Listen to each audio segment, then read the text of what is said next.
তুমি মেখে এসছো কি প্রোডাক্ট কি কোম্পানি বলে? মামা আর্থের। ওটা মেখে তোমার তো কিছুই মানে ইমপ্রুভমেন্ট হচ্ছে না তো? হচ্ছে, আমি তো কিছু দেখতে পাচ্ছি না।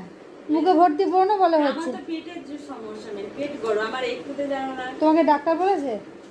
ডাক্তার বলেছে না, মেন আমার কি বলতো পেটে, ডাক্তার তো বলেছে আগে দেখাতে হবে, গিয়ে আগে দেখিয়ে পেটের সমস্যা ছাড়া সারা সমস্যা পেটটাকে আর কি পেটটা ঠিক হবে না বলেছে ডাক্তার। না, আর পেটে যদি তুমি ঠিকঠাক খাওয়া দাওয়া করো তবে যদি এটা সবাইকেই তাই বলে, পেটের প্রবলেমের কথা সবাই বলে। ঠান্ডা রাখতে হবে তোমার হ্যাঁ, পেটটা ঠান্ডা রাখার জন্য তুমি নিজেই বললাম একটুখানি মৌরির জল বাতাসার জল খেতেই পারো, পারো তো।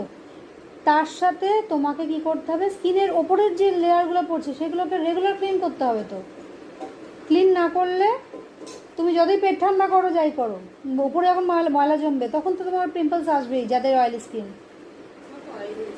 তাই না? এটা করতেই হবে। তো এই জন্য সঠিক প্রোডাক্ট নিতে হবে। হ্যাঁ, ওই তো ঘাড়, এবার কী আছে, ফেস করলেই তোমার ঘাড়টা তার সাথে আসে, ঠিক আছে? দুটোই ক্লিন থাকবে। 9 মাসে 6 মাসে করলে ওটা হবে না তো, এটা প্রপার ওয়েতে করতে হবে, তাহলে দেবে সব ঠিকঠাক থাকবে। মুখ আর গলা যদি একরকম থাকে তাহলে দেখতে ভালো লাগে, তাই না?